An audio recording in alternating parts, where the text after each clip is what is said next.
Why it was important for you to have the Secretary of State admit that there was an error on your ballot designation? This is a huge deal. So the Secretary of State admitted that they left off my ballot designation. And to explain what that is, it is three words on a ballot that is arguably the most important real estate when it comes to a candidate communicating to voters. So what it was supposed to say was local television journalist, and that would say to voters a little bit of who I am. It would give them some of my bio and a quick snippet. But instead of that, it says nothing. And when you look at polling, my numbers cut in half without a ballot designation. So it's hugely harmful to my campaign. But the bigger issue here is, in a way, it compromises the integrity of our elections because I'm not able to communicate with voters. That right is being taken away. And also, if people maybe aren't voting for me because they're not seeing that ballot designation, they're going to go for the other Democratic woman or maybe another candidate, and it could impact the entire outcome of this race. And your campaign has been very different from other Democrats in this race in that it seems like you're trying to recruit a much wider base of voter than just, your straightforward, typical Democrat who votes blue down the ballot.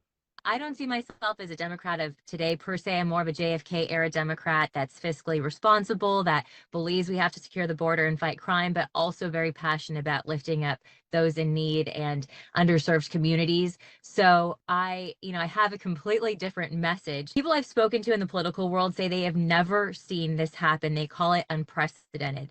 And my hope is that we will have some sort of remedy. I don't want to cost taxpayers millions of dollars reprinting the ballots, potentially even delaying the election, one political pundit said. But what I do want to do is make sure that the integrity of our elections is in play, and that if possible, there's an email sent out to every single registered voter. So that's something we're talking to the different counties about right now. Once again, you are one of these high polling candidates that is left off the debate stage for this upcoming debate. Why do you think that is? Well, I've been very clear about that, Will.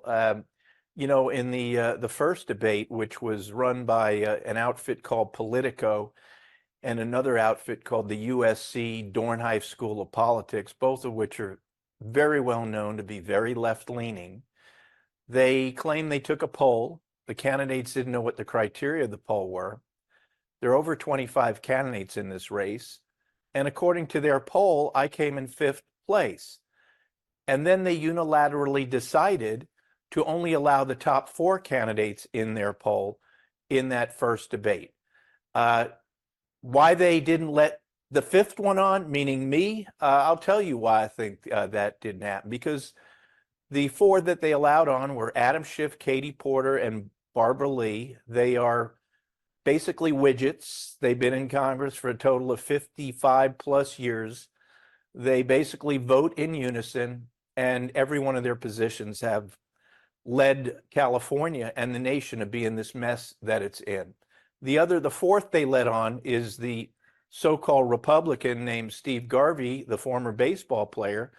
And he is, I think the word harmless fits very well for Mr. Garvey. Nobody knows what his political positions are. And in terms of, using baseball words, he's really a rookie in terms of politics. If they had let me on the stage, I'm the proud, known Trump supporter. I'm a MAGA Republican. And I can walk it and talk it. Can you talk about these endorsements? You've received several from county GOP parties. How does that help you and give you an edge over someone like Steve Garvey when it comes to the Republicans that are supporting you versus people who maybe want to try and find a moderate voice and support him? Will, it's a great question. I'm the only one that's received major endorsements in this race on the Republican side of the aisle. I've been endorsed by, at least 15 county Republican GOP parties all around the state of California. Great people. And it's not just the party that votes, it's all their members that vote. And usually you have to get 2/3 of a vote in all these county parties before they will endorse you. And I've gotten so many of these incredible endorsements. Garvey's got none. And then in addition to that, I got the California Republican Assembly at their national statewide convention, rather. Ronald Reagan used to call the California Republican Assembly the conscience of the California Republican Party, and it still is. I've got the California, or rather the National College Republicans have endorsed me. The California Rifle and Pistol Association has endorsed me. And why this gives me such a leg up is because their members now are taking all of our materials and they're sharing them and passing them around to people in those various counties. People are making calls for me in various counties from the various groups that have endorsed me. So it's a tremendous benefit, and it also shows that I'm legit, because these folks, these great folks, they don't just endorse you. They take this stuff very seriously. They want to see you live in person. They want to hear you speak to them. I've spoken to all of these great people. Many other candidates have spoken to them as well, and they vote, and they take these votes, as they should, very seriously.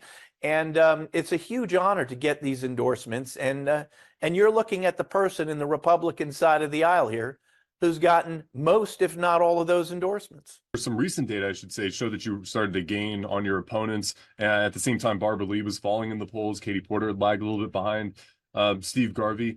How, I guess, disappointed are you that you're not going to be on the debate stage there with a few opponents that I'm sure you would have really loved to debate? Oh, it's so disappointing. I mean, I'm very hopeful that people are still feeling energized around our message when they hear the message. It is something that, frankly, a lot of voters have been waiting for in a politician, someone who actually will just give it to them straight, will address the issues at hand, and not vote along party lines, but realize that we have to put people over politics. It is so crucially important. Also, to be willing to collaborate and reach across the aisle in this time when it's so incredibly polarized. So all of that is what I'm fighting for. When people hear the message, they're energized by it.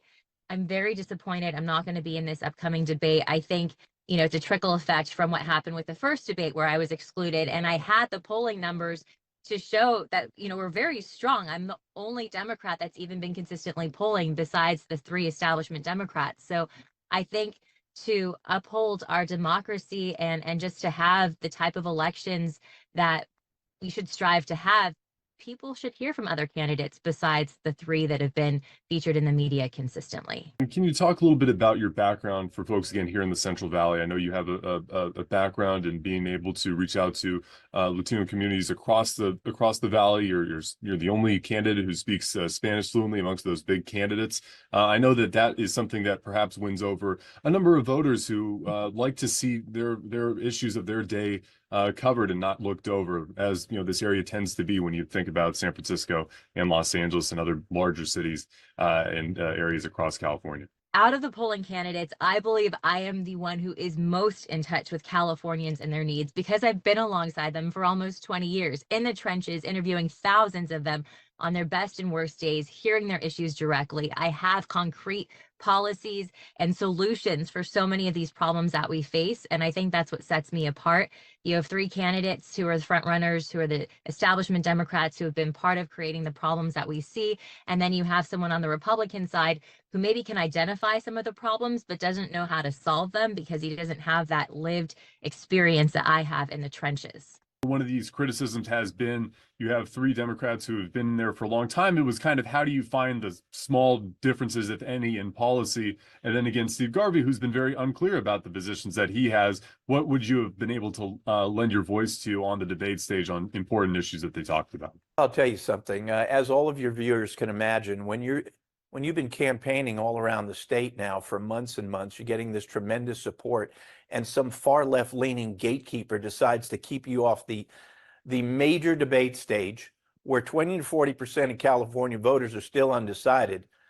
And you're there. I was sitting there in my living room with my watch watching the debate, and I should have been at that debate. So it's just incredibly frustrating. And then you watch as these 3, Adam Schiff, Katie Porter, and Barbara Lee, who I think are just really, they're not my cup of tea. Schiff is a disaster. He's a pathological liar. The other 2 are really American Marxists, and they're just beating up on Garvey, he's just not ready for prime time. And, one story after another, one thing they were saying after another. I mean, I would have put those people in their place. And even though I'm against Garvey, frankly, I felt so bad for him because he just wasn't ready for it, that I would have done my best to protect him too.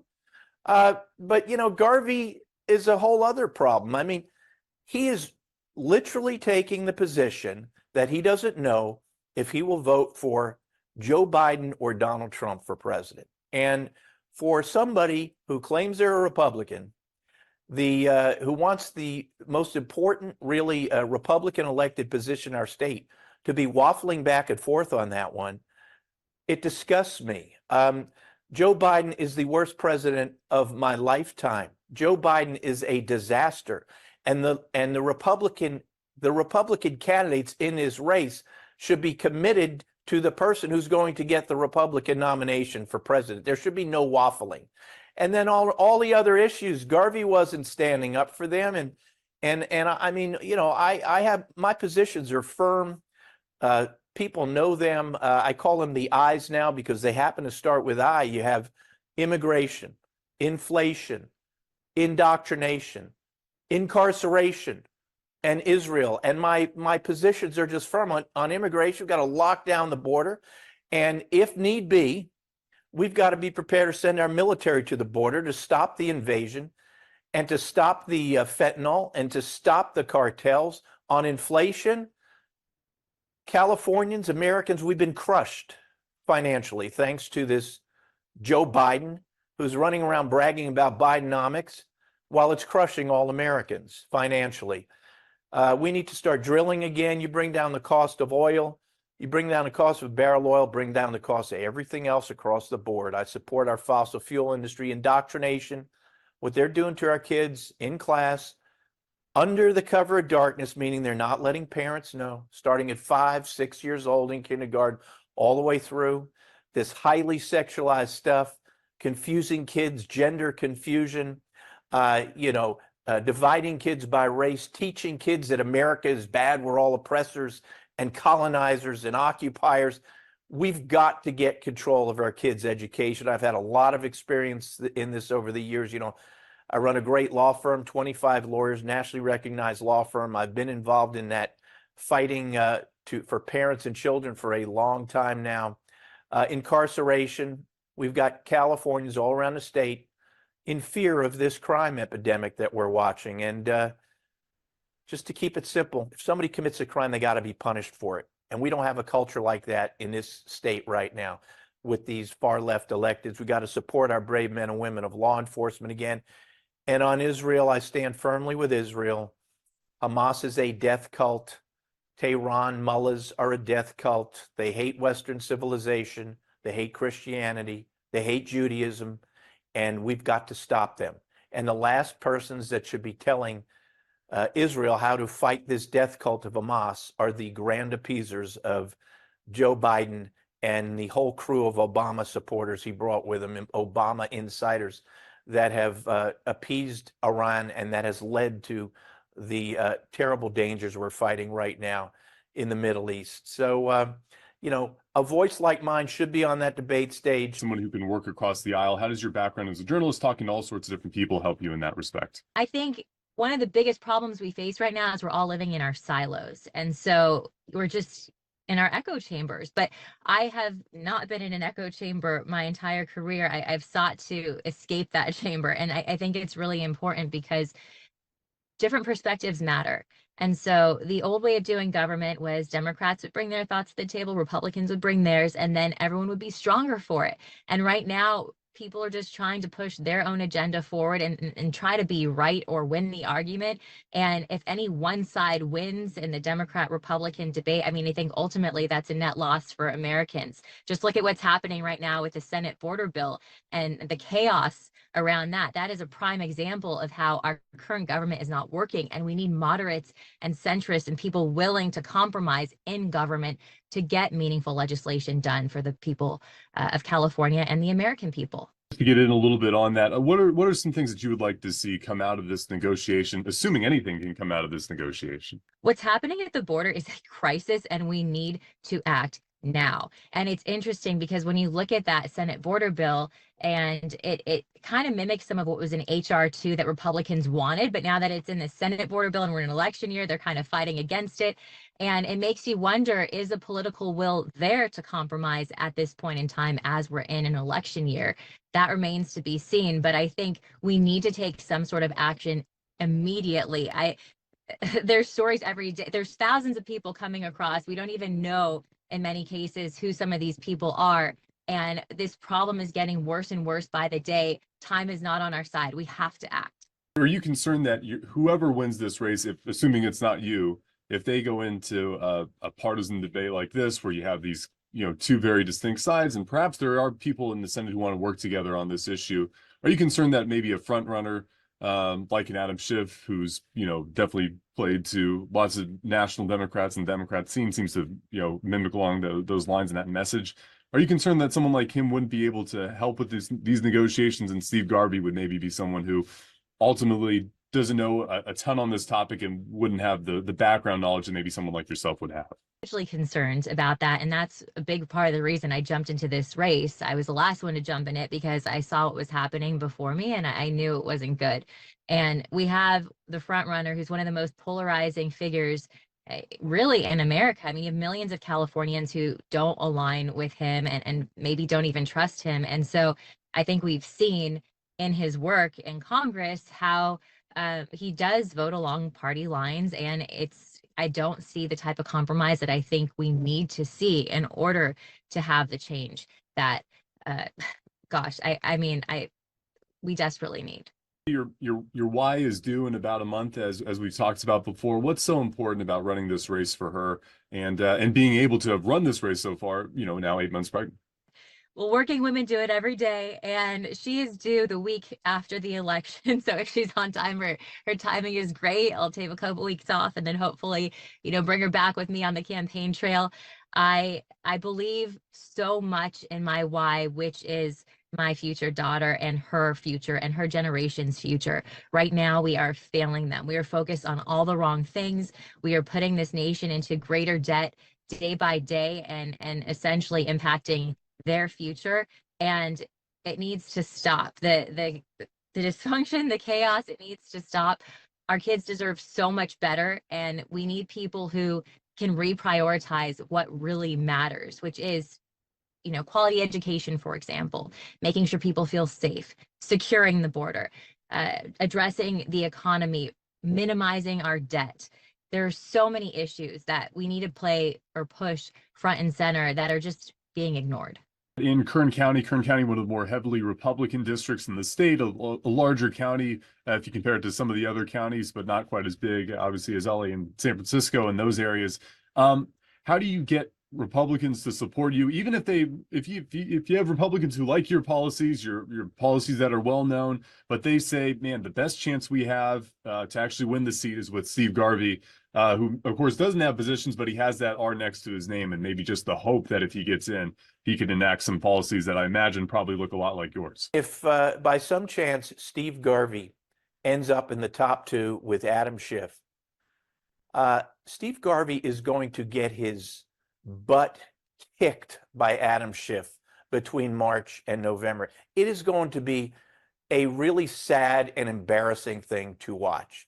You cannot go through an entire campaign, a major race, a major candidate, and not understand the issues and not know what's going on, and act as if you're some sort of nostalgia candidate and somehow think you're going to get through unscathed. Steve Garvey, I think, believes perhaps in his mind he's somehow Ronald Reagan. Well, we've seen Ronald Reagan. We knew Ronald Reagan. Steve Garvey ain't no Ronald Reagan, okay? Ronald Reagan was a great, incredible American, but Ronald Reagan had steadfast, strong, principled political positions. I mean, he was fighting against Soviet communism and the threat of Soviet communism 20 years before he was elected president.